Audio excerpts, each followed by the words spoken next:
Fed Chair Jay Powell speaking earlier today at Spelman College, addressing the health of the economy and the possibility of rate cuts.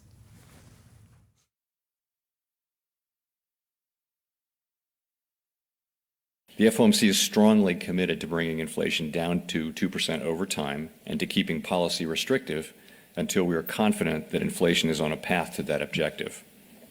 It would be premature to conclude with confidence that we have achieved a sufficiently restrictive stance or to speculate on when policy might ease.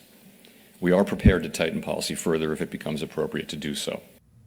Joining us now, Chicago Booth professor and former Federal Reserve Governor Randall Kroszner. Randy, it's great to see you. Really happy to have your perspective on a day like this when we heard from Jay Powell. So he seems to be saying, don't get ahead of yourselves here, and the market has already moved on.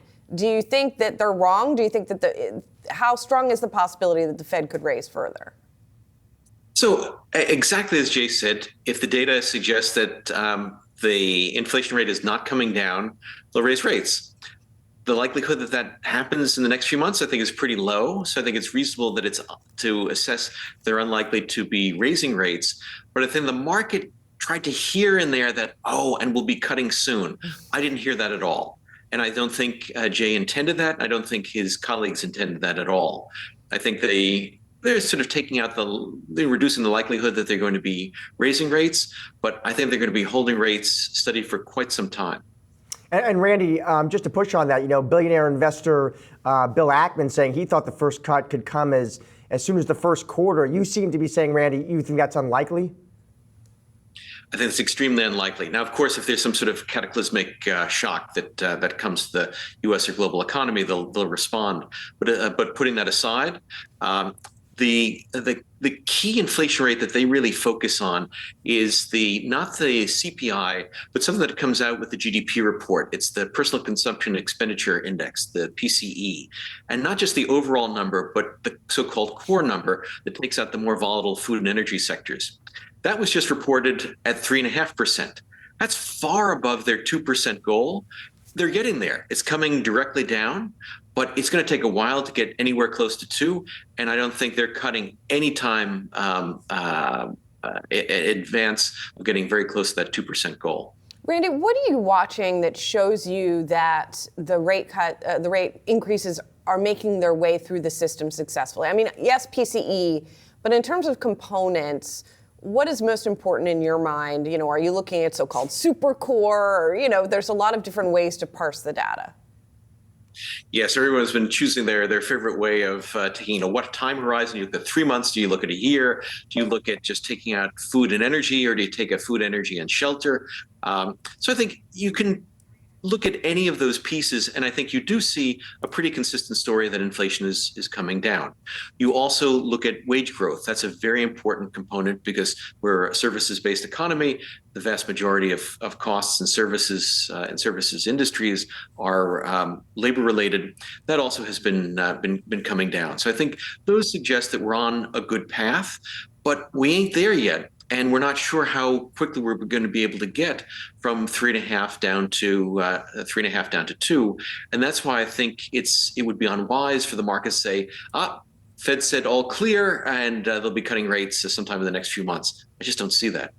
And Randy, I'm interested also just to get your take on how you see the U.S. economy as we head into 2024. I mean, obviously, investors have gotten a lot more comfortable with this idea, Randy, that the Fed is going to stick, a soft landing here. This idea inflation comes back, that 2% target without a downturn. Some would say, Randy, that's a pretty rare, tricky thing to pull off. Are you in the soft landing camp? I am not. I think that is, as you said, something that we really haven't seen before. I don't dismiss it. It's certainly possible, and certainly the data have so far been consistent with that. But I think it's going to be tough to avoid at least a substantial slowdown. People talk about a hard landing versus a soft landing. Jay Powell then talked about a softish landing. I talk about a hardish landing. That is one where the economy will slow substantially from where it is. The unemployment rate will move up, but not a severe recession, maybe not a recession at all, or maybe a mild recession. And I think the reasons for that now rather than before is that finally inflation-adjusted interest rates have become positive. even as the Fed was raising rates, when inflation was 5, 6, 7, 8, 9%, the interest rates were below that. So when you adjust it for inflation, that's still a negative real rate. That's a great time to borrow when rates are negative. That's no longer the case. Also, wage growth has finally started to catch up with inflation and is now above inflation. So when real wage growth, that is the inflation-adjusted wage growth, was negative, that's a great time for firms to be hiring. Labor is cheap relative to the prices that they can get for their outputs. Now wage growth is above the inflation rate, and so that means it's much more costly to hire laborers. And so I think that's why you're going to start to see a slowdown in the labor market. Randy, I also wanted to ask you sort of about the mechanics, if you will, of debt in the United States, because obviously that feeds also into what the Fed does, on the fiscal side, what the U.S. government is doing as well. There's a lot of talk that there is perhaps less demand for treasuries right now.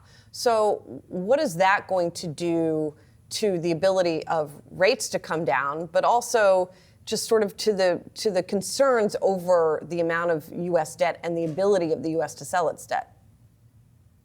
I think right now it's not a problem. As you can see, people have been buying a lot of the debt. That's why interest rates have been coming down, because the price of the bonds is going up, interest rates coming down. So at least right now there's enough demand.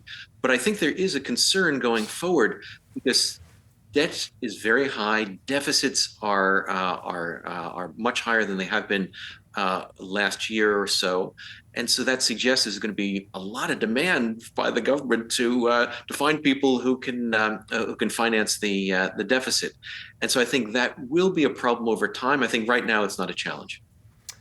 Randy Kroszner, thank you so much for joining us today, Randy. Appreciate that time. Bye-bye.